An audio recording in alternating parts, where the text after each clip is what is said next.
তো আজকের ভিডিওতে আইফোন 13 নিয়ে কথা বলবো।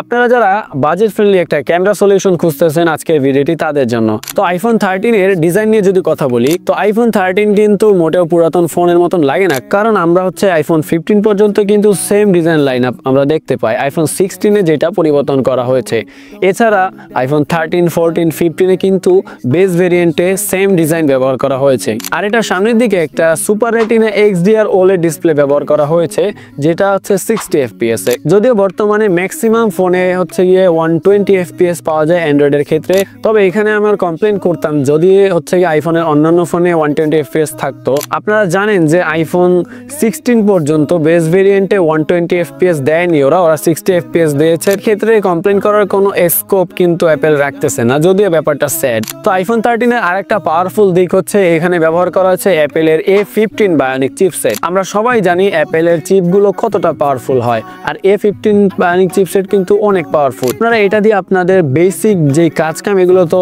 অবভিয়াসলি করতে পারবেন। এছাড়া আপনারা হেভি লেভেলের কাজগুলো এটা দিয়ে অনেক স্বচ্ছন্দের সাথে করতে পারবেন।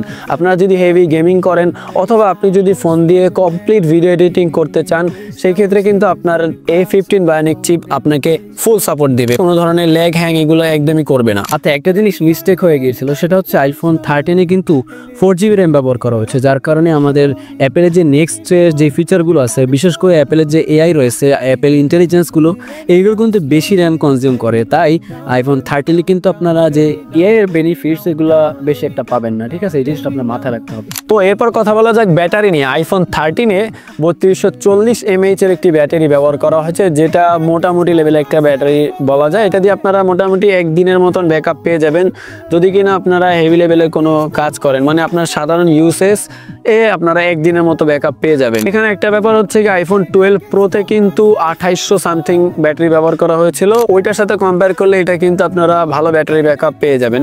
একদম সেই লেভেলের না হলেও ব্যাটারি ব্যাকআপ মোটামুটি ভালোই পাবেন। তো এরপর কথা বলা যাক আইফোন 13 এর ক্যামেরা নিয়ে। আইফোন 13 এর ফ্রন্ট সাইডে একটি ক্যামেরা এবং পিছনে দুইটা ক্যামেরা ব্যবহার করা হয়েছে, যেখানে আপনারা তিনটা ক্যামেরা দিয়ে 4K তে রেকর্ড করতে পারবেন, যেটা কিনা অনেক ভালো একটা ব্যাপার।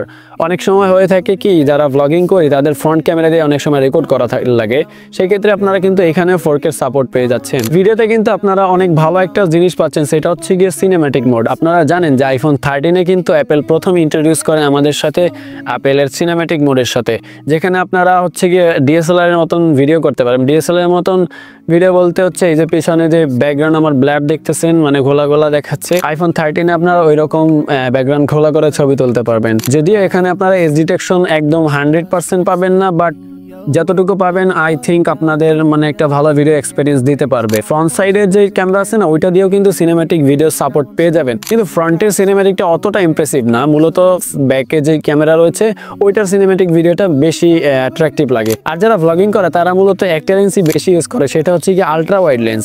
আমরা জানি যে বেশিরভাগ ক্ষেত্রে ভ্লগিং যারা করে তারা দেখবেন যে ম্যাক্সিমাম মানুষই আইফোন ইউজ করে। এর মূলত কারণ গিয়ে এটা যে আলট্রা ওয়াইড ক্যামেরা রয়েছে এটার কোয়ালিটি কিন্তু অনেক ভালো।